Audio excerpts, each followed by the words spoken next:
Hallelujah. सभी को यीशु के नाम में जय मसीह की। सच में यीशु का दरबार हमें बड़ा प्यारा लगता है। परमेश्वर के उपस्थिति में आना हम सबके लिए कितनी खुशी की बात है, आदर की बात है। और परमेश्वर हमारे जीवन में जो अद्भुत कामों को करता है उसको हम धन्यवाद देते हैं, तो निश्चय और भी ज्यादा अनुग्रह हमारे जीवन में बढ़ता है। उसकी करुणा सदा की है। और जब हम परमेश्वर के भवन में आते हैं, निश्चय है कि उसकी उपस्थिति में हम अपने आप को भी बदलता हुआ देखते हैं। हम जितना जितना परमेश्वर के सम्मुख में आते हैं, हमारा जीवन बदलता है, हमारे विचार बदलते हैं, हमारा चाल चलन बदलता जाता है। कितने लोग बदल रहे हैं? हालेलुया।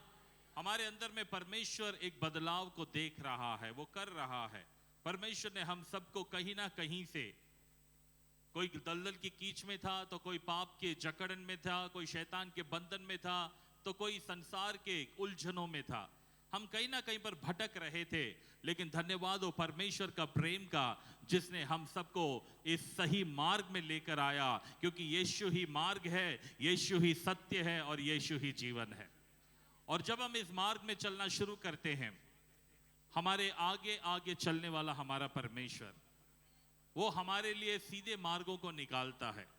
जरूर बहुत सारे टेढ़े मार्ग इस संसार में है, बहुत सारे टेढ़े मार्ग है, बहुत सारे बातें हैं जो कि हमारी समझ के परे है। लेकिन जब परमेश्वर हमारे आगे चलता है, तो हमारे टेढ़े मेढ़े मार्गों को भी वो सीधा करता जाता है।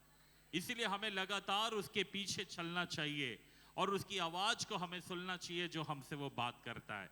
हम सबसे वो बात करने वाला परमेश्वर है। वो रोज हमसे बात करता है। जब भी आप बाइबल खोलते हो, आप उसकी आवाज को सुनते होंगे। कितने लोग सुनते हैं उसकी आवाज को? परमेश्वर हमें टेक्स्ट के द्वारा बात करता है। आजकल टेक्स्ट का जमाना है, व्हाट्सएप का जमाना है, एसएमएस का जमाना भी अब पुराना हो गया है। पहले लेटर का जमाना था, लेटर बंद हो गया है। फिर एसएमएस का जमाना चला, वो भी बंद हो गया। अभी किसका जमाना है? व्हाट्सएप का जमाना है। सुबह सुबह गुड मॉर्निंग गुड नाइट अगर नहीं हो जाए, रात को तो कुछ लोगों को नींद ही नहीं आती है ना, दिन ही नहीं उठता है। तो परमेश्वर भी हमको टेक्स्ट के द्वारा, ये जो टेक्स्ट परमेश्वर ने दिया है, इससे वो बात करता है। हालेलुया। तो हमें बस उसकी बात को, उसके वचन को हमें सुनना चाहिए और हमारे जीवन में लगातार उसके अनुकूल, उसके अनुसार हमें बदलना चाहिए। बदलाव एक बहुत ही एक आवश्यक है। जहां पर बदलाव नहीं होता है, वो खत्म हो जाता है। तो हर एक को अपने जीवन में एक उन्नति की ओर बदलाव चाहिए। लोग बदलते हैं, वो बद से बदतर भी हो जाते हैं। लेकिन हमारे यहाँ पर जो बाइबल का जो परमेश्वर है, जिस परमेश्वर की हम आराधना करते हैं, वो हमारे दुखों को बदलता है। और क्या करता है? दुखों को किससे बदलता है? आनंद में बदलता है। वो हमारी कमजोरी को सामर्थ में बदल देता है। वो दरिद्र को धनी बना देता है। बदलाव परमेश्वर के सम्मुख में होता है। हारून की छड़ी के बारे में बाइबल में लिखा है, रात भर, एक रात परमेश्वर के भवन में लाके रख दिया था। रात भर जब हारून की छड़ी वहां पर पड़ी हुई थी परमेश्वर के भवन में, सुबह जाकर जब देखा तो हारून की छड़ी में क्या आ चुका था मालूम है? वहां पर पत्तियां, कोपल निकले, फूल निकला और बादाम भी। हालेलुया।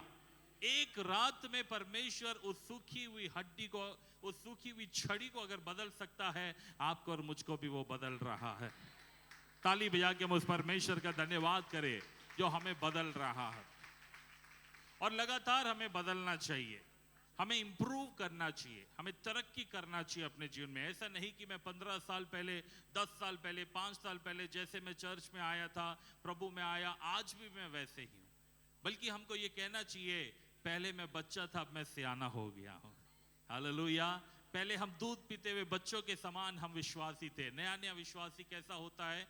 बाइबल में लिखा है, वो दूध पीते हुए बच्चे के समान होता है। वो आशीषों के लिए बहुत रोता है ना। वो चाहता है प्रभु मुझे आशीष दे। जैसे दूध पीता हुआ बच्चा दूध के लिए रोता है, वैसे एक नया नया विश्वासी भी बहुत चीजों के लिए रोता है। हमें ये चाहिए, हमें वो चाहिए, हमें ये चाहिए। लेकिन जैसे जैसे वो विश्वास में बड़ा होता जाता है, जैसे जैसे वो अपने विश्वास में परिपक्व होता जाता है, जैसे जैसे अपने विश्वास में वो परमेश्वर के वचन की गहराइयों में समझना शुरू करता है, वो जानता है कि परमेश्वर का हाथ छोटा नहीं है। छोटा है तो कम से कहीं ना कहीं मेरा सोच छोटा है, मेरे अंदर में कुछ ना कुछ कमी है। कुछ लोग परमेश्वर को ही दोष देते रहते हैं, परमेश्वर तू ये नहीं कर रहा है, परमेश्वर वो नहीं कर रहा, मैं पिछले 5 साल से चर्च में जा रहा हूँ, कुछ नहीं हो रहा है। ऐसे कई लोग पूछते हैं। यहाँ पर कोई अगर ऐसा पूछ रहा है तो आज का ये संदेश आपके लिए बहुत ही लाभकारी होगा। आप दूसरों को भी बता सकते हैं।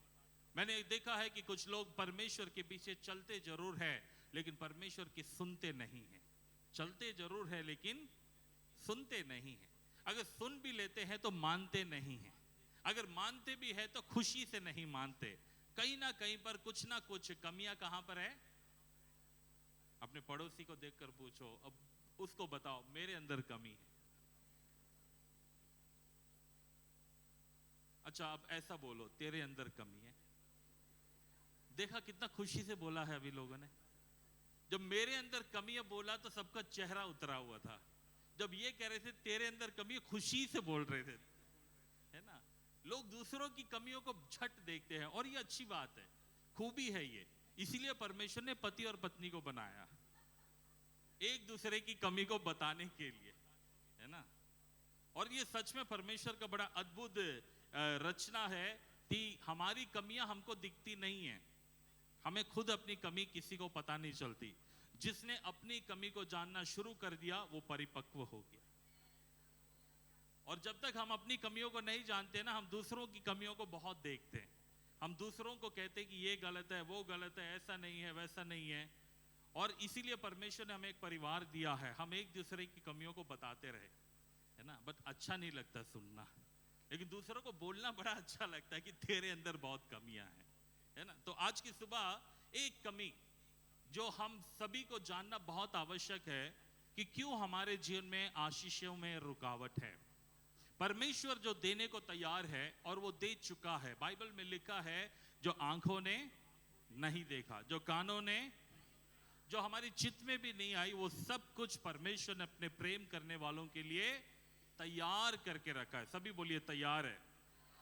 सब चीज रेडी है। परमेश्वर देने में पीछे नहीं हटता है। बाइबल में तो यहां तक भी लिखा है कि मसीह यीशु में सेंत मेंत में सारी आशीषों से उसने हमें आशीषित कर दिया है।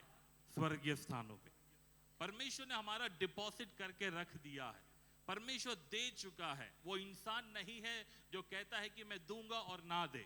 वो वायदा करता है और वो वायदों को पूरा करने वाला परमेश्वर। वो हमारे मांगने, सोचने और समझने से बढ़कर काम करता है। आज तक आपने क्या मांगा, क्या सोचा, मुझे नहीं मालूम, लेकिन मैं गवाही दे सकता हूं कि जो कुछ मैंने मांगा, जो कुछ मैंने सोचा, उससे बढ़कर प्रभु ने मुझे दिया है। और परमेश्वर देता है प्रियो, और वो लगातार देने वाला परमेश्वर है। तो कहीं ना कहीं पर हमारे जीवन में कुछ बातें ऐसी है जो रुकावट बनी है। उसको सिंपल शब्दों में कहूं, टंकी का पानी पूरा भरा हुआ है, पानी की टंकी में, टंकी फुल भरा हुआ पानी से, लेकिन नलके में पानी नहीं आ रहा। क्या कमी हो सकती है? नलके में प्रॉब्लम है, नलका खराब है, वो खुल नहीं रहा है। तो कहीं ना कहीं पर ऐसे ही मैंने देखा है मसीह जीवन में भी, परमेश्वर आशीषों का भंडार, परमेश्वर देने में सब तैयार, प्रभु दे चुका है, उसने वायदा किया है और पूरा भी किया है। लेकिन कहीं ना कहीं हम जो नलके हैं, हमारे में क्या है? कमी होती। इसीलिए जब भी हम प्रभु के भवन में आते हैं, हम कम से कम एक कमी को पहचान ले कि कौन सी मेरे जीवन में ऐसी कमी है जो रुकावट बन के बनी हुई है। आज आइए हम प्रभु के वचन से हम कुछ बातों को हम देखें और प्रभु हमसे क्या बात करना चाहता है उसको हम देखकर हम आज के जीवन में अपने आप को बदलाव करें। नीति वचन 18वां अध्याय, नीति वचन 18 उसका 20 और 21वां वचन कोई जोर से पढ़े। नीति वचन 18 उसका 20 और 21।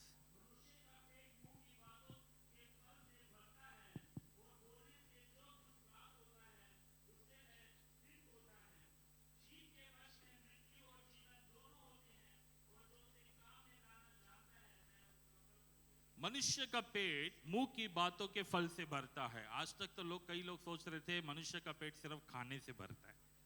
हम सिर्फ खाने से ही पेट भरते हैं। दो वक्त की रोटी के लिए कितने लोग धक्के खाते हैं, दो वक्त की रोटी के लिए लोग आज कितने परेशान हैं। लेकिन परमेश्वर के वचन में ये पेट जो भरने की बात हो रही है, ये हमारे जीवन से संबंधित बात है। मनुष्य का शब्द, मनुष्य के मुंह से निकलने वाली बातें हमारे जीवन को कितना प्रभावित करती है, इस बात को आज हम सीखना बहुत जरूरी है। क्योंकि परमेश्वर के वचन में जब भी हम पढ़ते हैं, मुंह के शब्दों के बारे में बहुत अहमियत दी गई है। हम ऐसे कल्चर में रहते हैं जहां पर बात बात पे हम मजाक करते हैं, कुछ भी बोल देते हैं और फिर क्या कहते हैं, मजाक कर रहा था। और कहीं ना कहीं पर हम ऐसे डायलॉग्स का हम याद कर चुके हैं जो कि हमारे लिए बड़े हानिकारक है, जैसे हाय मैं मर जाऊं। किसी ने बोला है आज तक ऐसे डायलॉग, या नहीं बोला है? सोच के देखिए। हम ऐसी बातों बातों में कह देते हैं तू पागल है, मजाक में कहते हैं, दोस्तों को भी कहते हैं, घर में भी कहते हैं, और बच्चों को कह देते हैं तू शैतान है। प्यार से भी बोलते हैं। हम कहीं ना कहीं पर हम ऐसे कल्चर में हम रहते हैं, एक ऐसे वातावरण में रहते हैं जहां पर हम नकारात्मक शब्दों को भी सकारात्मक तरीके से बोल देते हैं और ये नहीं समझते कि अगला व्यक्ति को कितना प्रभावित करता है और खुद हमारे जीवन में भी वो कितना नकारात्मक परिस्थितियों को पैदा करता है। हमारे शब्दों में क्या है, यहां पर अभी हमने पढ़ा, जीव के वश में क्या है, मृत्यु और जीवन दोनों होते हैं। हमारे जुबान में परमेश्वर ने एक बहुत ही बड़ा सामर्थ्य दिया हुआ है। वो क्या क्या है, जीवन और मृत्यु, ये दोनों हमारे जुबान में है। और जो उसे काम में लाना जानता होगा, जो अपने जुबान को कंट्रोल करना जानता होगा, जिसकी जुबान उसके कंट्रोल में होगी, उसका जीवन बहुत ही अच्छा फलवंत होगा, इसीलिए उसका फल भोगेगा करके लिखा है। आज की सुबह हम जुबान के बारे में, अपने शब्दों की महत्वता को हम पहचाने। हमने अभी बहुत ही अच्छी आराधना की, करीब करीब 1 घंटा हमने परमेश्वर की आराधना में अपना समय दिया है, आधा पौना घंटा हमने दिया है। घर में भी आप आराधना करते हैं, आप लोग प्रार्थना करते हैं। कई बार हम उस बातों को हम ध्यान देते हैं जो हमने परमेश्वर को दे रहे हैं, लेकिन बाद में क्या होता है, इस आधे घंटे की आराधना के बाद या आधे घंटे की प्रार्थना के बाद बाकी समय हम अपने शब्दों का कैसे चयन करते हैं या अपने शब्दों का कैसा इस्तेमाल करते हैं, कुछ लोग उस पर बिल्कुल गौर नहीं करते। जो मन में आता है उसको बोल देते हैं। जरूर मन में बहुत सारी बातें आती है, जो भी मुंह से निकलता है वो सब मन से निकलता है। तो अगर मन में, हमारे जीवन में अगर उसको कंट्रोल करना है और मुंह से अगर उसे नहीं निकलने देना, तो परमेश्वर का वचन आज हमारे जीवन में परिवर्तन करने जा रहा है। हालेलुया। ये मुंह का शब्द कहां से परिवर्तित हो गया था?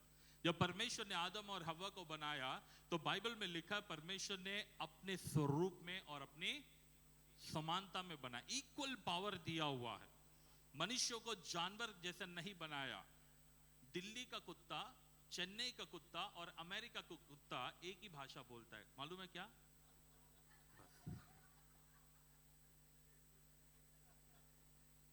मुझे संडे स्कूल की अनुभूति हो रही है, ऐसा लगता है मैं संडे स्कूल में, अच्छा लग रहा है मुझे, बहुत ही बढ़िया, गुड, ऐसा होना चाहिए। तो जानवरों में एक ही जैसी आवाज है, वो कहीं पर भी हो एक ही जैसी आवाज निकालेंगे। शेर चाहे भारत का हो चाहे बाहर का हो, एक ही दहाड़ देता है। गाय चाहे यहाँ की गाय हो या बाहर की गाय हो, एक ही बात है। लेकिन मनुष्य को परमेश्वर ने वो रचना दी है, वो ब्यूटीफाई किया है, वो एक अद्भुत रचना जो मनुष्य को दी है। हम भारत में ही करीब करीब 6000 भाषाओं को हम बोलते हैं। कितनी बोलियां हैं, हिंदी में ही कई प्रकार की हिंदी है, खड़ी बोली भी है, शुद्ध बोली भी है और दिल्ली की बोली भी है ना। हम जानते हैं कि भाषाएं भी कई प्रकार की है, लैंग्वेजेस है, और भिन्न भिन्न देशों में जब जाओगे तो हर जगह डायलेक्ट, टोन सबके डिफरेंट होते हैं। परमेश्वर ने हमें, मनुष्य को, जुबान में इतना पावर दिया है जिसे आज तक शायद ही कुछ ही लोग हैं जिन्होंने सही उपयोग करके अपने जीवन को आगे लेकर गए। और मैं ये प्रार्थना करता हूं, आज जितने भी आज हम वचन को सुन रहे हैं और जितने भी ऑनलाइन में जुड़े हैं, हम अपने जीवनों को, अपने शब्दों को परमेश्वर की सामर्थ्य में लेकर हम इन वचनों के द्वारा अपने जीवन को आशीषित बनाएं। आमीन। परमेश्वर ने जब आदम और हव्वा को बनाया, तो मनुष्य को अपने स्वरूप और समानता में बनाया और यहां तक पावर दिया कि जो मनुष्य बोलेगा वो हो जाएगा, क्योंकि हमारा परमेश्वर भी जो बोलता है वो हो जाता है। और वो ऐसे बुलाता है, वचन में लिखा है, जो है ही नहीं लेकिन उनको ऐसे बुलाता है जैसे वो है। तो आप भी अगर अपने जीवन में कुछ परिवर्तन देखना चाहते हैं, शायद आज नहीं होगा, लेकिन अगर आप बोलोगे तो आने वाले दिनों में वो हो जाएगा। हालेलुया। ये सकारात्मक भी हो सकता है, नकारात्मक भी हो सकता है। कुछ लोग सकारात्मक बोलेंगे तो उसकी आशीषें आपको मिलेंगी, लेकिन अगर आपने नकारात्मक बोल दिया, जैसे मैं एक बार बॉम्बे में एक भाई से मिला था, उन्होंने अपने इस वचन को सुनने के बाद उन्होंने बहुत पश्चाताप किया। उन्होंने कहा, मैं हमेशा अपने बच्चे को कहता था, बेटा तू बस कूली बन सकता और कुछ नहीं कर सकता। डराते थे। आज कई माँ बाप डराते, अभी एग्जाम का जमाना है, एग्जाम का महीना चल रहा है, कितने डरा डरा के पढ़ाते मुझे नहीं मालूम। पढ़ ले वरना तेरे को बेटा नौकरी नहीं मिलेगी, पढ़ ले वरना तेरी शादी नहीं होगी, पढ़ ले वरना ऐसा हो जाएगा, तेरे को हम हॉस्टल में, क्या क्या नहीं बोल के डराते। तो उन्होंने ऐसे डराया अपने बच्चों को कि ते तो बस नालायक है, तो कूली का काम करेगा। और सच में 10 साल के बाद उनका बेटा कूली ही बन पाया और कुछ नहीं बन पाया। उन्होंने इस बात को समझा कि मैंने हमेशा जो कहा, जो है ही नहीं, उसको मैंने ऐसे बुलाया जैसे वो है, और वो आज हो गया। यहां बैठे कई माता पिता आज पश्चाताप करना चाहिए। आपने अपने बच्चों को क्या क्या बोला है मुझे नहीं मालूम। अच्छा बोला होगा तो जरूर बच्चों पे अच्छा होगा, और अगर आपने गलत बोला है तो सबसे पहले आज परमेश्वर के सामने अंगीकार करें कि आपने गलत बोला, क्षमा मांगे, और बच्चों से भी क्षमा मांगकर उन्हें आशीषित करना शुरू करें। हालेलुया। यहां पर हम देखते हैं परमेश्वर ने हमको अपने स्वरूप और अपनी समानता में बनाया, लेकिन क्या हुआ, आदम और हव्वा ने जब तक परमेश्वर के संग में चलते रहे, बड़े गौर से सुनना इस बात को, उनके मुंह में भयंकर सामर्थ था, भयंकर अभिषेक था, लेकिन वो कंट्रोल भी जानते थे उसको कैसे करना है। लेकिन जैसे ही उन्होंने वो फल खाया, वो फल सबसे पहले किसको प्रभावित किया मालूम है? जुबान को प्रभावित किया, क्योंकि जैसे ही फल को काटा, उसका टेस्ट किसने सबसे पहले चखा? हवा ने नहीं, जुबान ने। वो जुबान में जैसे ही गया, जुबान अनकंट्रोलेबल हो गया है। आज यहां पर हम जितने भी है, कितने लोग कह सकते हैं कि मुझे मेरी जुबान पे कंट्रोल है? एक दो, आपके पति साथ में बैठे हैं, अकेले अकेले बैठ के हाथ उठाना बहुत आसान होता है, कौन उसको वेरीफाई करेगा? अप्रूव कौन करेगा? हाँ भाई ये हमेशा कंट्रोल में रहते हैं, है ना। पति और पत्नी जब साथ में बैठे और बच्चे भी साथ में देखकर कहे कि हाँ ये कंट्रोलेबल है, कब? खुशी खुशी में हर कोई कंट्रोल होता ही है। कब अनकंट्रोल होता है? जब गुस्सा आता है ना, तब सारे शुद्ध भाषा मुंह से निकलनी शुरू हो जाती है। चर्च में अन्य भाषा और घर में अन्याय की भाषा। आज बहुत लोग करते हैं, ये बहुत गलत है। ये बाइबल में हम इस बात को देखते हैं कि हमारी जुबान में कितना पावर है। और मैं विशेष तौर से प्रार्थना करने वालों से मैं कहना चाहता हूं, आपके मुंह में भयंकर पावर है। प्रार्थना करने वाले अपने शब्दों का बहुत ही सोचकर चुनिए। अगर आपके मुंह से कहते हैं तीर, जो कमान से निकला हुआ तीर और मुंह से निकला हुआ शब्द कभी कभी वापस नहीं आता, ये संसार के लोग भी जानते हैं। आज कई संसार के जो गुरु लोग हैं, उन्होंने इस बात को बाइबल से ही समझकर अपने जीवन में पहचाना कि शब्दों का कितना प्रभाव होता है, और वो इसको लेते हैं। बहुत सारे पॉजिटिव कन्फेशन, बहुत सारे जो पॉजिटिव टॉक, पॉजिटिव थिंकिंग के बारे में संसार के लोग भी सेमिनार करते हैं, लेकिन बाइबल में भंडार है ये जो वचन के बारे में। तो हवा ने जैसे ही वो फल को खाया, आदम ने खाया, उन दोनों की जुबान नकारात्मक को ज्यादा बोलती है, सकारात्मक भूल गई। लेकिन यही पेंटेकोस के दिन पर, जब पेंटेकोस का दिन आया, जब पवित्र आत्मा उतरे, तो सबसे पहले कहां पर उतरे मालूम है? जुबान पर उतरे थे। इसलिए उनकी जुबान को शुद्ध करना शुरू कर दिया।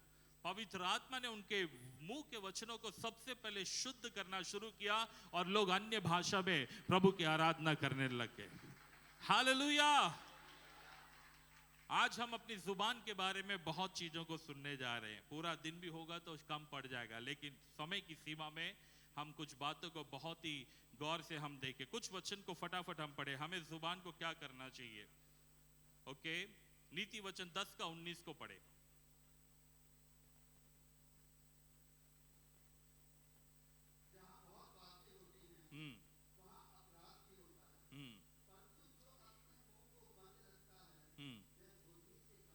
जहां बहुत बातें होती है, कुछ लोग ये गॉसिपिंग बहुत करते हैं, इधर की बात उधर, उधर की बात इधर। बात करने में कुछ लोगों को बहुत मजा आता है। आप बात ही करना चाहते हैं तो वचन से बात करिए, वचन को लेके बात करिए, गवाही को बताइए। लेकिन जहां पर बहुत बातें होती है, वचन को, परमेश्वर को छोड़कर, वहां पर कहीं ना कहीं पर क्या हो जाता है? अपराध हो जाता है। क्योंकि हम वहां पर अपनी ढींग मारना शुरू करते हैं, अपनी बड़ाई करते हैं, या अपने परिवार के कोई नुक्स निकालना शुरू कर देते हैं। तो मुंह के शब्दों को क्या करना चाहिए? जो अपने मुंह को बंद रखना जानता है, कंट्रोल करना जानता है, वो बुद्धि से काम करता है। तो हमें कंट्रोल बहुत ही महत्वपूर्ण है। ओके, मैं 4 कन्फेशन आज आपको बताना चाहता हूं। 4 प्रकार का अंगीकार आपके मुंह से अगर आप इसको प्रैक्टिस करेंगे तो आपके जीवन में क्या परिवर्तन हो सकता है। यदि आप इसको समझ गए तो आपके जीवन में बदलाव आएगा, और इसको टाइम लगेगा। 4 प्रकार का अंगीकार। पहला जो अंगीकार होता है वो है कन्फेशन ऑफ सिन, हमारे अपराधों का अंगीकार।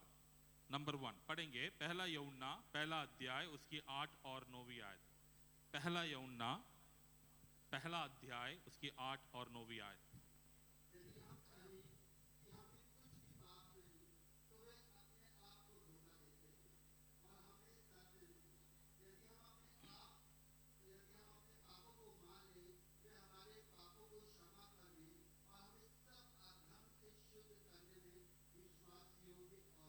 आमेन। ये पहला जो है, पहला कदम हमें से कई लोग कर चुके हैं, कुछ लोग शायद करना आवश्यक है। और ये है कि अगर हम कहते कि मुझ में कोई भी पाप नहीं है, तो हम क्या कर रहे हैं? अपने आप को, हम अपने आप को धोखा दे रहे हैं। अगर हम कहते कि मेरे में कोई भी पाप नहीं है, तो बहुत धोखा। पाप 2 प्रकार के होते हैं, 2 प्रकार के पाप है। इसको थियोलॉजी में ऐसे पढ़ाया जाता है, बताया जाता है, समझाया जाता है। Sin of commission and sin of omission. Sin of commission का मतलब होता है जो पाप मुझे नहीं करना चाहिए था, मैंने कर दिया। झूठ नहीं बोलना चाहिए था, बोल दिया। रेड लाइट क्रॉस नहीं करना चाहिए था, कर दिया। मुझे जो है क्रोध नहीं करना चाहिए था, कर दिया। ओके, ये नहीं करना चाहिए था लेकिन हो गया। इसको कहते हैं sin of commission. But sin of omission है। सिन ऑफ ओमिशन का मतलब जो मुझे करना चाहिए था वो मैंने नहीं किया। टैक्स पे करना चाहिए था, मैंने टैक्स पे नहीं किया। बच्चों के लिए होमवर्क करना चाहिए था, होमवर्क नहीं किया। बस उसने किया नहीं है, लेकिन वो फिर भी वो उसके लिए क्या हो जाता है? पाप हो जाता है। जो करना चाहिए था वो नहीं किया। माता पिता का आदर करना चाहिए, लेकिन कुछ लोग नहीं करते, वो भी पाप है। अब देखेंगे आप ऐसा, जैसे कि बाइबल में लिखा है हमें क्षमा करना चाहिए। बाइबल में लिखा है तुम क्या करो? क्षमा करो। लेकिन हम लोग नहीं करते। बस हम क्षमा नहीं करते, हम उसको दिल में लेकर, हम उसको सजा के, बढ़ा के, दबा के, छुपा के, आप क्या भी कह लो, उसको कहीं ना कहीं पर हम पालते रहते हैं और अपने अंदर ही घुटते रहते हैं, कुड़ते रहते हैं। उसको देखकर गुस्से में और भी ज्यादा बीपी बढ़ता जाता है। आज बीपी बढ़ क्यों रहा है लोगों का? आधे से ज्यादा लोगों का बीपी इसीलिए क्योंकि वो क्षमा नहीं करना जानते। उनको मालूम नहीं है दूसरों को क्षमा कैसे करना है। बस इसीलिए उनके अंदर में गुस्सा जलता जाता है। रातों को नींद नहीं आती है उनको, क्योंकि गुस्सा अंदर है, क्षमा नहीं करते। मैं ये क्षमा दुनिया के लोगों को ही नहीं, मैं कहता हूँ कई बार लोगों ने अपने परिवारों में क्षमा नहीं किया। बच्चों ने माँ बाप को क्षमा नहीं किया, माँ बाप ने अपने माँ बाप को क्षमा नहीं किया है, भाई बहनों ने क्षमा नहीं किया। कहीं ना कहीं पर यहाँ पर देखते हैं सिन ऑफ ओमिशन है ये। तो बाइबल में लिखा है यदि हम कहते हैं कि मुझे में कोई भी पाप नहीं है, तो हम क्या कर रहे हैं? अपने आप को, हम अपने आप को धोखा दे रहे हैं। हमें सत्य नहीं। यदि हम अपने पापों को मान ले, यहां पर नंबर 1 कन्फेशन जो हमें करना चाहिए, जो अंगीकार हमें करना चाहिए, जो मुंह से हमको बोलना चाहिए, वो क्या है? हमें अपने अपराधों को क्या करना चाहिए? मान लेना चाहिए, छुपाना नहीं चाहिए। बाइबल में लिखा है जो अपने अपराधों को छुपाता है उसका काम कभी सफल नहीं होता, बल्कि उसे मानकर उसको छोड़ देने से उसका जीवन में सफलता को वो देख पाता है। तो इसीलिए नंबर 1 हमें अपने पापों को अंगीकार कर लेना चाहिए। बाइबल में ऐसे बहुत सारे लोग हैं जिन्होंने अंगीकार करने के द्वारा आशीषों को पाया। जक्कई की कहानी बहुत फेवरेट है, तो इसलिए वहां से मैं बताना चाहता हूं। लूका रचित सुसमाचार 19वां अध्याय 6 से लेकर 9 तक, ये कहानी संडे स्कूल के बच्चों से सबको जानते हैं। जक्कई वहां पर पेड़ पर बैठा हुआ यीशु को देखने का इंतजार में था।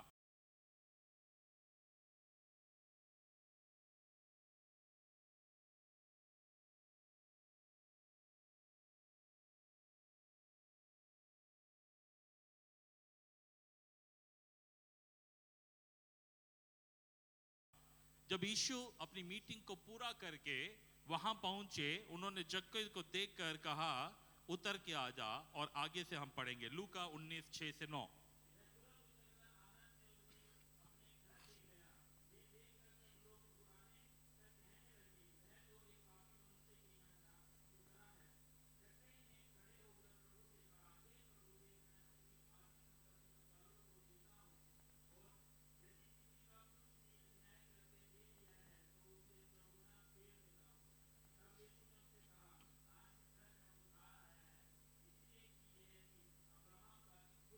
देखिए यहां पर हमने जो पढ़ा है, जक्कई यीशु की आवाज को सुन के झट नीचे उतर आया, पेड़ से कूद पड़ा और वो नीचे आ गया।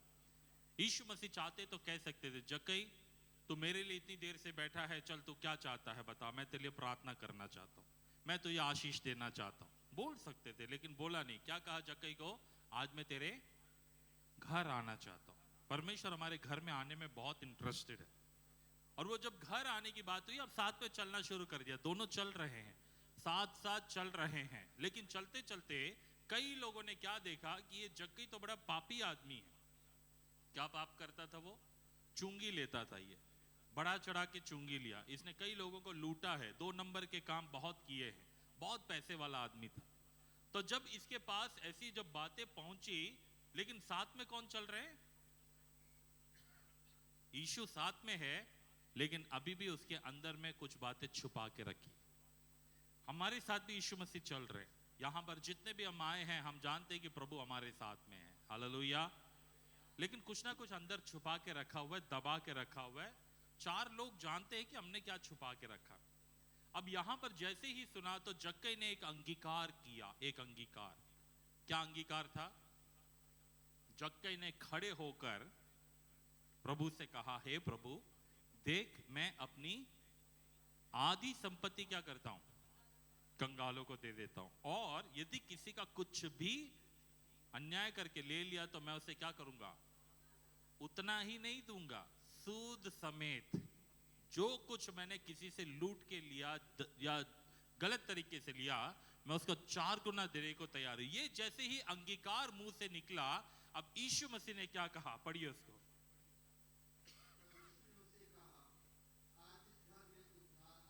तब यीशु मसीह ने कहा, तब तक कुछ नहीं कहा, तब तक वो साथ में क्या कर रहे थे? तब तक वो साथ में चलने में थे। आज यीशु मसीह हमारे साथ में चल जरूर रहे हैं, लेकिन क्या उन्होंने कहा है कि आज तेरे घर में उद्धार आया है? वो कब होगा? जब ये पहला अंगीकार हम करने को तैयार होंगे। और ये पहला अंगीकार ये है कि प्रभु जो कुछ मैंने गलत किया है, मैं लौटाने को तैयार हूं। हालेलुया। ये बहुत ही एक महत्वपूर्ण चीज है जो हम कई बार नहीं करते हैं। हमने लेके रख लिया है, हमने छुपा लिया और कहा प्रभु अब तू इसे आशीष दे दे, मैं इसको वापस नहीं दे सकता, मैं वापस नहीं कर सकता। बल्कि हम क्या चाहते हैं? उसके ऊपर पर्दा डाल के अब उसको स्पिरिचुअलाइज कर लेते हैं। बल्कि नहीं, परमेश्वर कहता है नहीं, बल्कि उसको तुम क्या करो? अंगीकार करो। जो तुमने किया है उसको वापस करो। हो सकता है वो अब व्यक्ति नहीं होगा। आप में से कुछ लोग सोच रहे हैं अरे वो तो मर गया, कोई बात नहीं। लेकिन वो अगर आपके मन में आज भी वो कचोट रहा है, अंगीकार करो परमेश्वर से कि प्रभु मैं उसको अपने पास में नहीं, मैं किसी गरीब को मैं दे दूंगा। किसी दूसरे को दे दूंगा, किसी और को मैं दे दूंगा। मैं अपनी कहानी बताना चाहता हूं।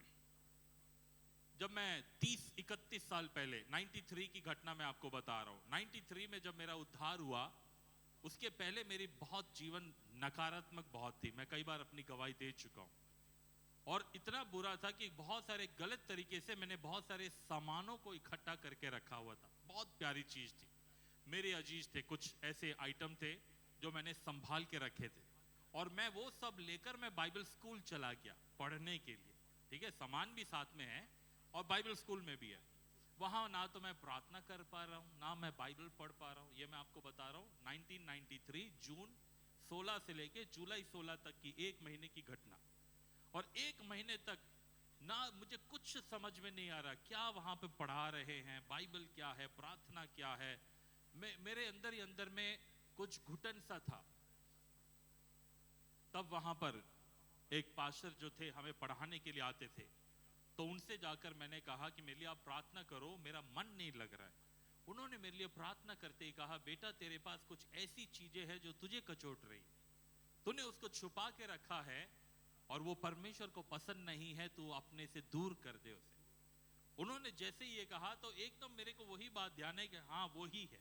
मैं रोज उसे अपने सूटकेस में ट्रंक में खोलकर देखता था, मुझे अच्छा लगता था, मैंने संभाल के रखा था, लेकिन नहीं, वो परमेश्वर को पसंद नहीं था। मैंने उसको निकाला और मैंने कहा कि क्या मैं किसी और को दे दूं? तो उन्होंने कहा नहीं, तुम इसे आग लगा दो, क्योंकि जो तुम्हारे लिए अच्छा नहीं है।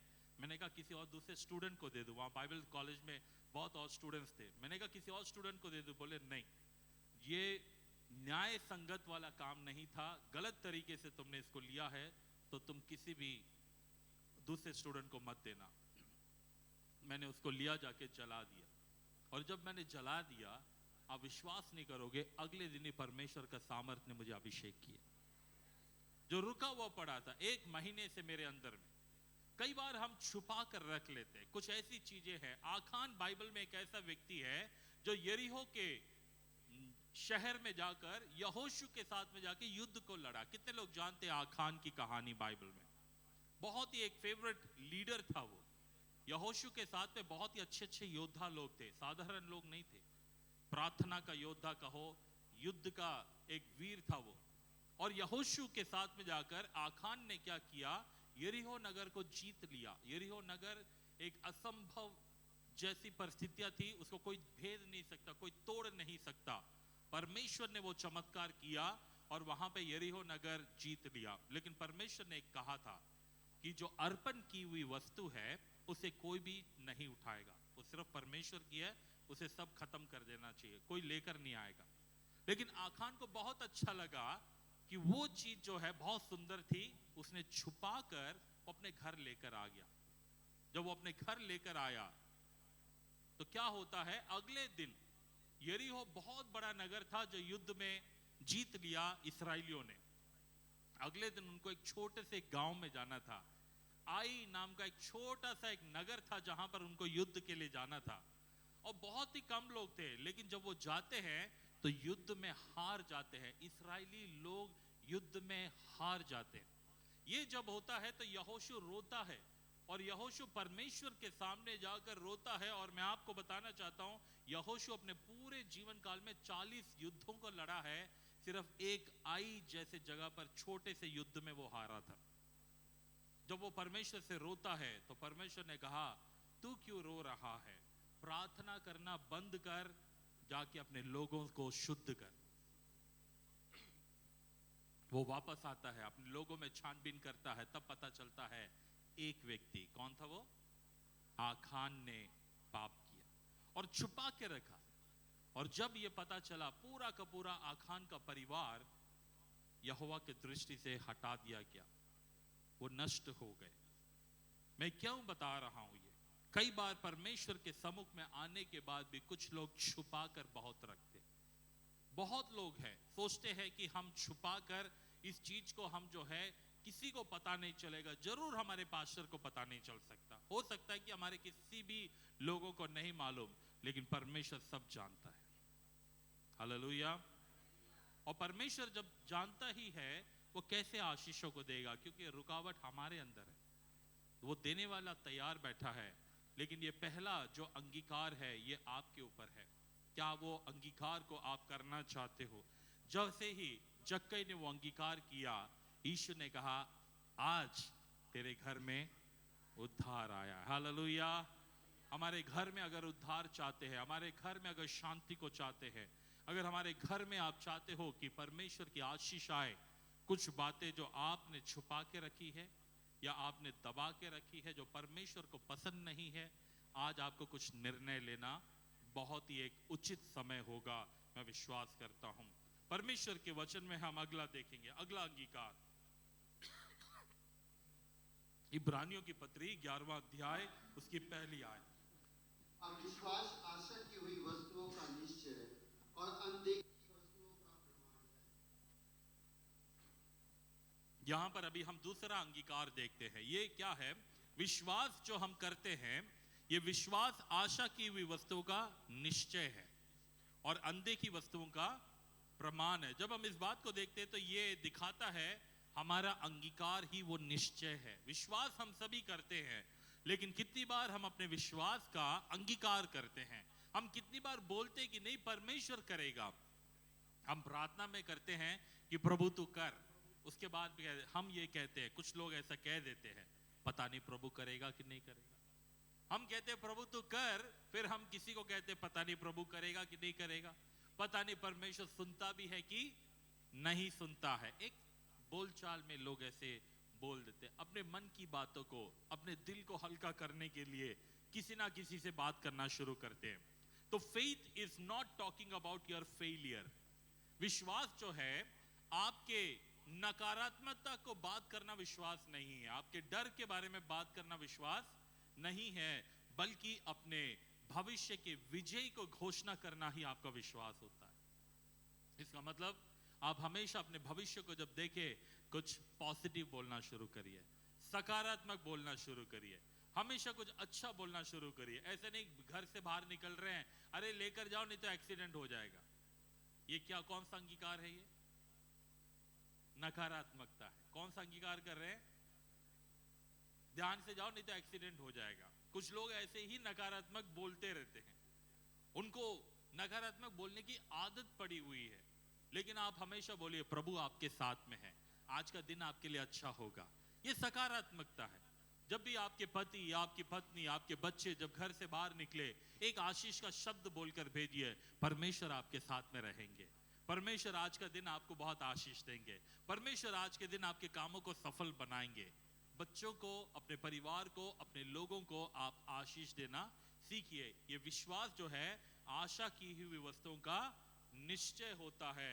कंफर्मेशन के रूप में देखते हैं, 3 लोगों का कंफर्मेशन हम देखेंगे। अब्राहम का कन्फेशन हम देखते हैं। उत्पत्ति की किताब 22वां अध्याय उसमें 4 और 5वीं आयत को हम पढ़ेंगे। उत्पत्ति 22।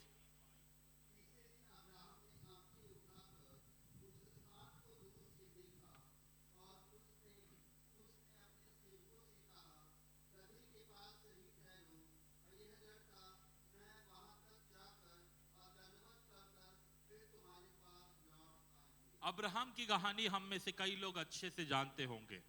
अब्राहम हमारे विश्वासियों का पिता कहलाया जाता है। अब्राहम के जीवन के बारे में हम सबको बहुत ही गहराई से जानना आवश्यक है। अब्राहम को परमेश्वर ने 100 साल की उम्र में एक संतान दिया। उसका नाम बताइए क्या था? इसहाक है। 100 साल की उम्र में उसको एक संतान दिया। सारा जो थी वो 90 साल की थी, और इस उम्र पर जब जिसको संतान मिले वो अपने बच्चे को कितना प्यार करेगा, अनबिलीवेबल। कितना लाड प्यार से रखा होगा, इकलौता संतान। अब्राहम बहुत ही धनवान था। अब्राहम बहुत ही एक आदरणीय व्यक्ति था। उत्पत्ति में उनके बारे में आप विस्तार से पढ़िएगा जरूर, जिनको नहीं मालूम है। तो वहां पर हम देखते हैं जब अब्राहम को परमेश्वर ने आशीष दे दी, एक समय ऐसा आता है कि अब्राहम को परमेश्वर ने परीक्षा ली करके बाइबल में लिखा है। और इसहाक अभी करीब करीब 18 साल का एक हट्टा खट्टा जवान हो चुका है। और इसको एक दिन परमेश्वर ने अब्राहम से कहा, अब्राहम तू अपने इकलौते बेटे जिसे तू बहुत प्यार करता है, उसको एक देश में, एक पर्वत पर जिसको मैं तुझे दिखाऊंगा, वहां पर जाकर उसको क्या करना है? पिकनिक लेकर जाने के लिए नहीं कहा था। कहां ले जाने के लिए कहा? होम बलि चढ़ाने के लिए। होम बलि का मतलब होता है पीस पीस करके उसको काट के वेदी पर अर्पित करना, जो पुराने जमाने में भेड़ों को अर्पित किया जाता था, जानवरों को बलि दिया जाता था। और अब्राहम ने जैसे ही परमेश्वर ने कहा अब्राहम को, वो तड़के उठा और वो चल पड़ा। मुझे नहीं मालूम वो रात भर सोया भी कि नहीं, कैसे सोया होगा, जिसको कहा जाए कि तेरे 18 साल के एक जवान बच्चे को तो जाके वहां जाके बलि चढ़ा दे।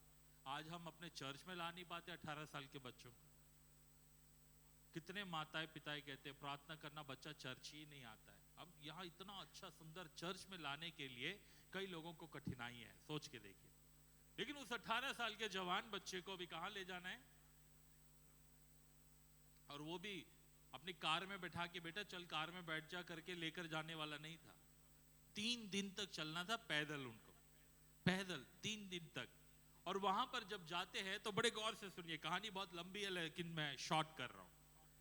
2 नौकरों को लेकर लकड़ी को चीर कर, क्योंकि अभी होम बलि चढ़ाना है तो बलिदान को जलाना होता है, तो उसके लिए लकड़ियां भी लेकर जाना है। तो सब चीज तैयार करके तड़के तड़के वो निकल पड़े। और जब वो जा रहे थे 3 दिन में, जैसे वो पर्वत पहुंचता है तो वहां पर अब्राहम अपने सेवकों से क्या कहता है, देखिए वो चीज अभी हमने पढ़ा। अब्राहम, तीसरे दिन अब्राहम ने आंखें उठाकर उस स्थान को दूर से देखा और अपने सेवकों से कहा कि अब तुम क्या करो, गदहे के पास तुम यहां रुक जाओ, तुम मेरे साथ ऊपर नहीं आना है, बल्कि मैं क्या करूंगा, मैं और ये लड़का हम जाएंगे, दंडवत करेंगे और वापस हम तुम्हारे पास वापस लौट कर आएंगे। हालेलुया। मैं यहां पर अंगीकार के बारे में आज आपसे कुछ बात कर रहा हूं। कई बार जब परिस्थितियां विपरीत हो जाती है हम हमेशा नकारात्मक बोलना शुरू कर देते, लेकिन अब्राहम का देखिए जो अंगीकार था वो कहता है कि हम वापस आएंगे, मैं और मेरा बेटा हम दोनों क्या करेंगे, वापस आएंगे। अब्राहम चाहता था, वो कह सकता था कि अब तो बस खत्म, सब खत्म हो गया, मैं भी वहीं पर मर जाऊंगा, मेरे बच्चे के बगैर मैं जिंदा नहीं रहूंगा, मेरा ऐसा हो जाएगा, मेरा, आज डायलॉग ऐसे बहुत बोलते, अब हम जी नहीं पाएंगे, हम भी मर जाएंगे, परमेश्वर अगर इसको कुछ हो गया तो मैं भी जहर खा लूंगा। कहीं ना कहीं पर लोग आज ऐसे इमोशनल होते हैं और कुछ ना कुछ बोलना शुरू कर। अब्राहम ऐसा नहीं था, उसने विश्वास का अंगीकार किया, हम ऊपर जाएंगे, हम प्रभु की आराधना करेंगे और वापस आएंगे। अब देखिए मार्ग में क्या होता है, 8वां वचन को पढ़िए। अभी वो लकड़ी का जो पूरा बंडल था इसहाक उठाकर पहाड़ के ऊपर चढ़ना शुरू करता है। जब इसहाक पूरा लकड़ी का गट्ठा उठाकर पहाड़ पे चल रहा था तो इसहाक ने अपने पापा से एक शब्द को पूछा, कहा पापा हमारे पास में आग भी है, लकड़ी भी है, ये बताओ बलि का मेमना कहां पर है। तब अब्राहम ने क्या कहा, इस वचन को पढ़िए, 8वीं आयत। अब्राहम ने कहा, हे मेरे पुत्र, परमेश्वर होम बलि की भेंट का उपाय आप ही करेगा। अंगीकार देखिए अब्राहम का, परमेश्वर अपने होम बलि के लिए भेड़ का उपाय आप ही करेगा। हालेलुया। और इसके बाद की कहानी आप जानते हैं, ऊपर पर्वत पर पहुंचने के बाद, वेदी को सजाने के बाद, लकड़ी को वहां बिछाने के बाद, अब्राहम ने जैसे ही इसहाक को बांध के ऊपर रख भी दिया है वहां पर, और चाकू को उठा के जैसे ही काटने के लिए जा रहा था, तब परमेश्वर की आवाज आती, अब्राहम रुक जा, तू अपने इकलौते बेटे जिससे तू बहुत प्यार करता है, इस पर तू चाकू नहीं चलाएगा। और जब ये परमेश्वर का वचन आता है उसके बाद एक आवाज आती है, एक मेमने की, एक बलिदान के लिए परमेश्वर ने मेमना पहले ही तैयार करके रखा था, जो झाड़ियों में फंसा हुआ था करके लिखा है। उस वचन को पढ़ दीजिए आगे। तब अब्राहम ने आंखें उठाई और क्या देखा, पीछे एक मेढ़ा सींगों में एक झाड़ी में फंसा हुआ है। अतः अब्राहम ने जाके उस मेढ़े को लिया और अपने पुत्र के स्थान पे उसे होम बलि करके चढ़ाया। तो यहां पर हम देखते हैं इसके बाद अब्राहम ने उस स्थान का नाम रखा यहोवा यीरे, मेरा परमेश्वर उपाय करता है। हालेलुया। आज हम यहोवा यीरे करके हम गीतों को गाते हैं। मालूम है ये यहोवा यीरे तब तक चुप था, वो मेढ़ा तब तक झाड़ियों में चुपचाप बैठा हुआ था, जब तक अब्राहम ने अंगीकार नहीं किया कि मेरा परमेश्वर उपाय करेगा। आज आपका अंगीकार का देर है, उपाय पहले से ही तैयार है।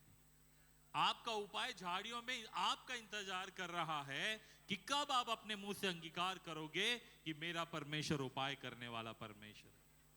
हालेलुया। हमको अपने मुंह का अंगीकार का पावर जानना बहुत जरूरी है। आपके मुंह से जब शब्द निकलता है, स्वर्ग उसका आदर करता है। हालेलुया। ये कोर्ट का एग्जाम्पल मैं देना चाहता हूं। स्टैम्प पेपर पे आपका एक सिग्नेचर कोर्ट में कितना पावरफुल है। अगर वो सिग्नेचर आप नहीं करोगे तो पूरा का पूरा प्रॉपर्टी या जो भी स्टैम्प पेपर है वो इनवैलिड होता है। वैसे ही स्वर्ग में आपका एक एक अंगीकार बहुत महत्वपूर्ण होता है। इसलिए अपने अंगीकार को पहचानो, गलत अंगीकार मत करो। ये अब्राहम का अंगीकार हमने देखा।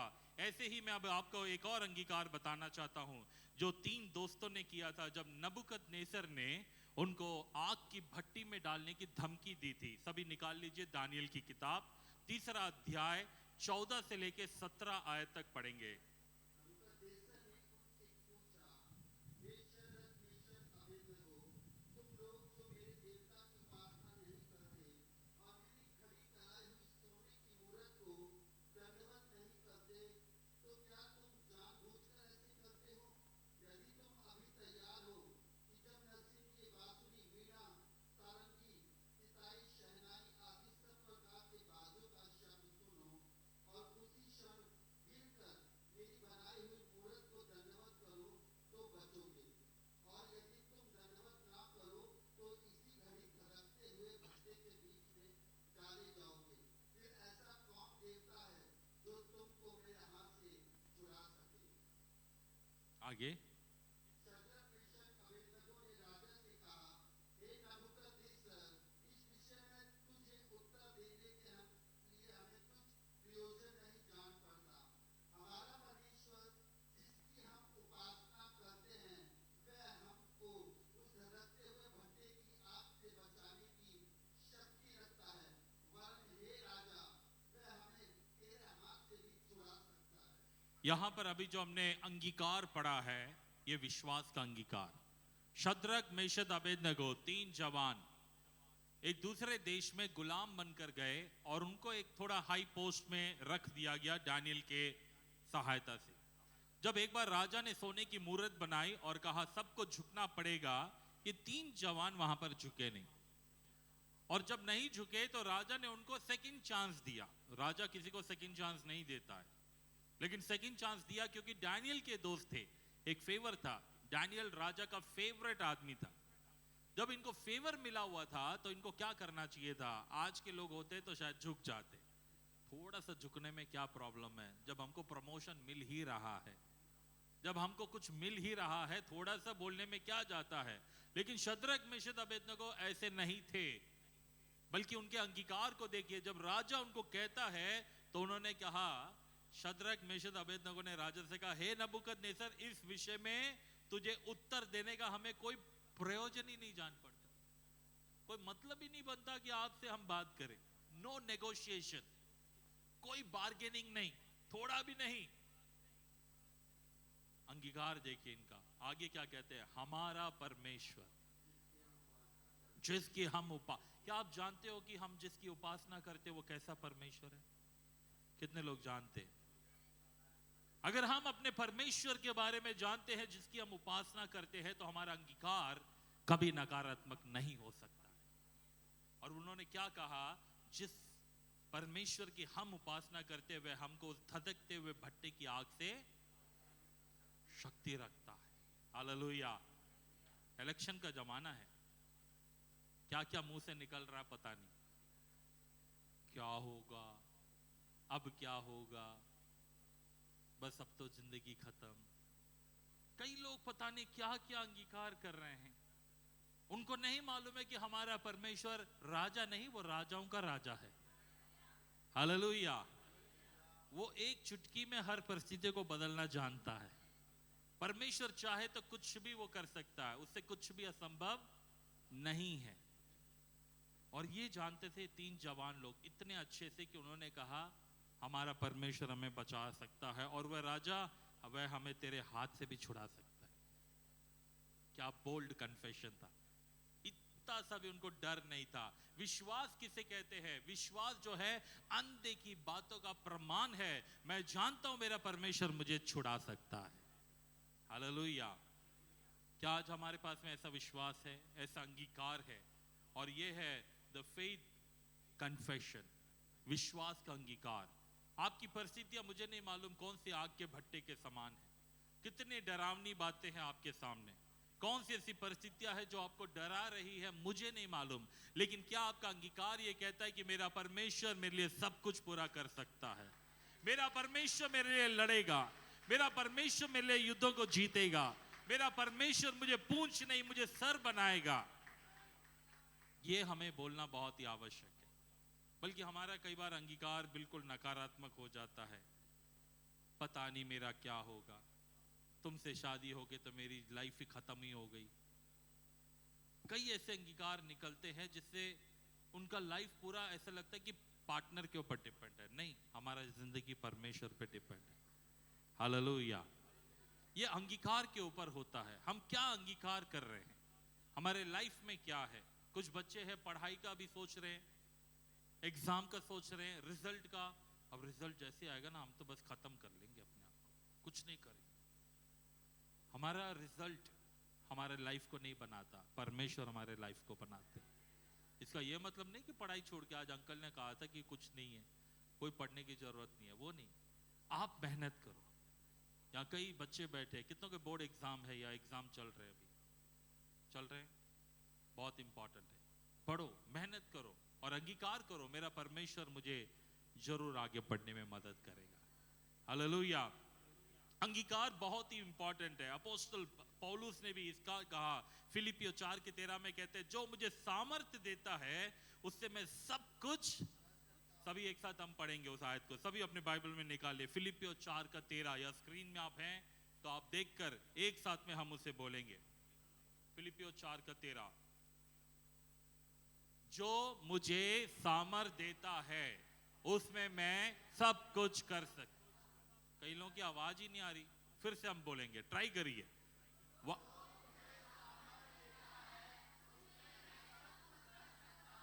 आमेन। अभी भी कुछ लोग सोच रहे पता नहीं मैं हो सकता है कि नहीं हो सकता। It's not a magic, it is a miracle. मैं यहाँ पे मैजिक की बात नहीं कर रहा हूं, मैं चमत्कार की बात कर रहा हूं। जब हम अंगीकार करते हैं तो परमेश्वर करता है। हालेलुया। एक महिला जिसको 12 साल से लहू बहने की बीमारी थी, बाइबल में लिखा है, घर जाके जरूर पढ़िएगा, मरकुस 5वां अध्याय 24 से 30 में वो घटना है। वहां पे उस महिला, जब चमत्कार कैसे हुआ, कई लोग सोचते कि हमारे सर पे जब तक हाथ ना रख दे, जब तक कुछ तेल लगा के प्रार्थना ना कर दे, तब तक कुछ नहीं होगा करके लाइन में खड़े रहते। मैंने कई जगह पर देखा है, एक से करवाएंगे, फिर दूसरे से करवाएंगे, फिर तीसरे से भी आके करवा लेंगे। उन्हें लगता है कि हाथों में कुछ चमत्कार है। नहीं, आपके अंगीकार में चमत्कार है। और वहां पर वो क्या लिखा है, वहां पर जब वो घर से निकली थी, बाइबल में लिखा है, वह कहती थी, वो अपने मन ही मन में ये अंगीकार कर रही थी, यदि मैं उसके वस्त्र को ही छू लूंगी तो चंगी हो जाऊंगी। उसका अंगीकार क्या था? उसका अंगीकार था वस्त्र को छूने से ही चंगी हो जाएगी। हम कई लोग अंगीकार, जब तक पास्टर सर पे हाथ नहीं रखेगा ना मैं तो ठीक ही नहीं होंगी, और हम उसी इंतजार में खड़े रहते हैं। पास्टर अपने बीसी में हाथ रखना भूल जाते हैं नहीं हो पाता है, नहीं कर पाते। आप परमेश्वर पर विश्वास करते हो, आपका अंगीकार होना चाहिए। आज मैं चर्च जाऊंगा, वहां प्रभु की सामर्थ से भर के आऊंगा। कितने लोग ऐसे अंगीकार करके घर से निकले थे? कुछ लोग अंगीकार करके आज चर्च से जल्दी से जाएंगे, मटन की दुकान में जाएंगे, ये अंगीकार करके निकलते। ये अंगीकार करके निकलते हैं कि हम यहां जाएंगे, ऐसा हो जाएगा, आज पता नहीं ट्रैफिक में कितना फंस जाएंगे। हम अंगीकार करके ही निकलते हैं, और अंगीकार के हिसाब से ही आपको होता है। कितने लोगों को समझ में आ रहा है मैं क्या कह रहा हूं? हालेलुया। अंगीकार करके देखिए, परमेश्वर चमत्कार करने के लिए तैयार है। तीसरा कन्फेशन बहुत ही महत्वपूर्ण है, द कन्फेशन ऑफ अथॉरिटी। अधिकार का एक अंगीकार हमें करना चाहिए। इब्रानियों में हम पढ़ते हैं, इब्रानियों 12वां अध्याय 15 से 17 तक, इब्रानियों 12 15 से 17।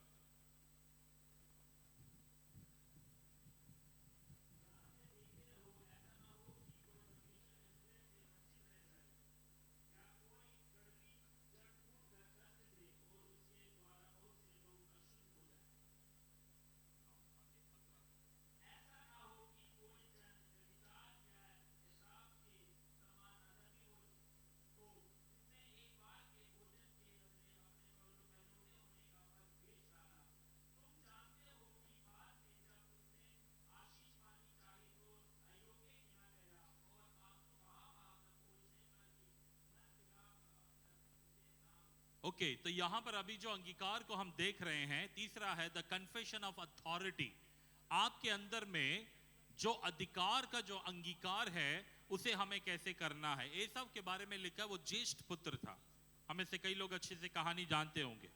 वो जब ज्येष्ठ पुत्र था तो उसको क्या परमेश्वर ने आशीष नहीं दी। सब प्रकार की आशीषें ज्येष्ठ पुत्र के लिए होती है, लेकिन उसने अपने अधिकार को अंगीकार नहीं किया। वो क्या कहता है, जब एसाव को पास याकूब ने आकर खाना के बारे में बात हो रही थी, एसाव ने जब याकूब से खाना मांगा तो याकूब कहता है तू मुझे अपना ज्येष्ठ पुत्र दे दे। तो याकूब से जैसे ही मांगा तो एसाव कहता है मुझे ज्येष्ठ पुत्र रख के कोई फायदा नहीं है। अपने अंगीकार को, अपने अधिकार का अंगीकार को उसने नकारात्मक तरीके से लिया और कहता है मेरा ज्येष्ठ पुत्र होने का कोई भी फायदा नहीं है, और उसने याकूब को बेच दिया। यहां पर कई ज्येष्ठ पुत्र बैठे हुए हैं, बड़े भाई बड़ी बहन, कितने लोग हैं यहां पर। अब आप सोचिए, परमेश्वर ने आपको बड़ा क्यों बनाया है। आप सोचते हैं कोई फायदा नहीं है, छोटे को ही लाड प्यार करते हैं, छोटे को ही मिलता है, वो जो बोले उसके लिए हो जाता है, मेरे लिए कुछ नहीं होता, बड़ा होने का कोई फायदा नहीं है। कितनी बार आपने नकारात्मक बोला था। आपने अपने मुंह से ही कई नकारात्मक शब्दों को बोलकर आपकी आशीषों को ठुकराया। एसाव के बारे में लिखा है, उसने अपने अधिकार को बेच डाला, बाद में उसने आशीष पानी चाहिए तो अयोग्य गिना गया। जो लोग अपने अधिकार को नहीं पहचानते और अपने अधिकार को छोड़ देते हैं या बेच देते हैं या नकारात्मक बोलते हैं, उनको वो आशीष छूट जाती है। इस्राएलियों की घटना में भी आप जानते हैं, 40 साल उनको वन में क्यों भटकना पड़ा। मरुभूमि में भटकने का कारण क्या था। जब 40 दिन में वो लोग पहुंच सकते थे, एक ही था, उनके मुंह का अंगीकार। परमेश्वर ने भी उनके बारे में क्या कहा, पढ़ेंगे गिनती की किताब में। वहां पर परमेश्वर उनसे इतने नाराज हो गए कि उन्होंने एक शब्द को ये कहा, पढ़ेंगे 28 को, 27 और 28 को हम पढ़ेंगे। गिनती 14 अध्याय, गिनती 14 अध्याय उसकी, हाँ,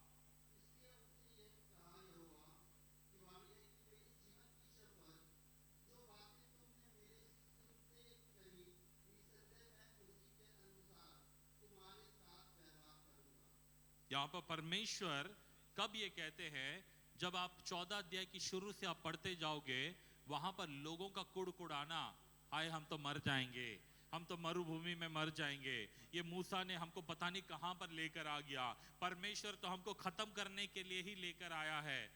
कहीं ना कहीं पर उनके बड़बड़ाने की बात उनके जीवन के लिए बड़ा नुकसानदायक हो गया। और हम जानते कि उसके बाद में केवल खालेब और यहोशू, केवल 2 ही लोग थे जो वहां से निकले हुए लोग थे, और बाकी सब छोटे छोटे बच्चे थे जो बाद में पहुंच पाए। ये ऐसा हुआ क्योंकि उन्होंने अपने अधिकार को क्या कर दिया, नकारात्मक तरीके से अंगीकार किया। आपकी आशीषों को कभी भी नकारात्मक तरीके से आप ना बोले। प्रभु ने आपको बहुत आशीष दिया, कितने लोग विश्वास करते हैं। अभी तक आपकी आंखों ने नहीं देखा है, आपके कानों ने भी नहीं सुना, आपके चित्त में भी नहीं आई, लेकिन अगर आप उसे नकारात्मक तरीके से बोलते रहेंगे तो शायद ये हमारे जीवन में उस सफलता को हम नहीं देख पाते हैं। इसीलिए आज ये तीसरा अंगीकार जो है, the confession of your authority, आपको प्रभु ने अधिकार दिया है। बाइबल में लिखा है उसने हमें पूंछ नहीं, कितने लोग विश्वास करते हैं। तो क्या आप पूंछ के जैसा बिहेव करते हो या सर के जैसे बिहेव करते हो। अगर आप सर के जैसे बिहेव करते हो तो टेक रिस्पॉन्सिबिलिटी। एक सर जो होता है जिम्मेदारियों को लेता है, पूंछ जो होता है हर चीज में हाँ करता है। हालेलुया। जिम्मेदारियां लीजिए, जिम्मेदारियों से भागिए मत। आपको परमेश्वर ने अथॉरिटी दी है, आपको प्रभु ने ऊंचे पे रखा है। अपनी जिम्मेदारियों को पहचानिए, आगे बढ़िए। चौथी और आखिरी बात बता के मैं समाप्त करूंगा। That is the confession of life. जिंदगी क्या, जीवन का जो अंगीकार है उसे बहुत महत्वपूर्ण है। पढ़ेंगे भजन संहिता 45 का 2। भजन संहिता 45 के 2 में लिखा है,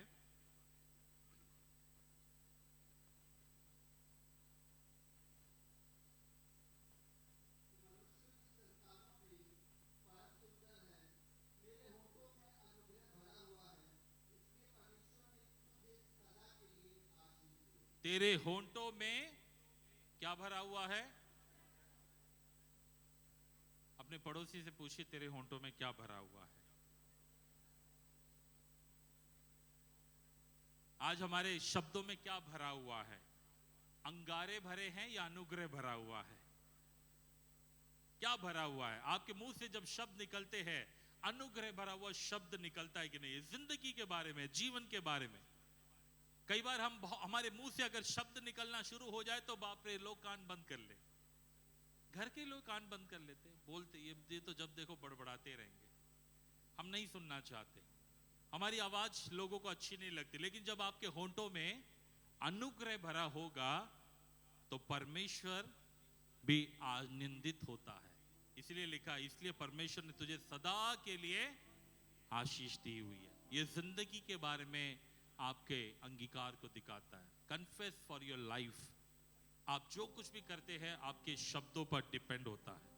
आपके अगर जीवन में आप अनुग्रह के साथ में बिहेव करोगे, आपकी हर बोलचाल में अनुग्रह होगा, आप हर बातों में अनुग्रह के साथ में कार्य करेंगे, तो निश्चय ही जो है प्रभु की आशीषों को आपके जीवन में कोई रोक नहीं सकता है। हालेलुया। इसी के साथ आज के दिन के लिए मैं प्रभु को धन्यवाद करता हूं और प्रभु से हम प्रार्थना करें कि हम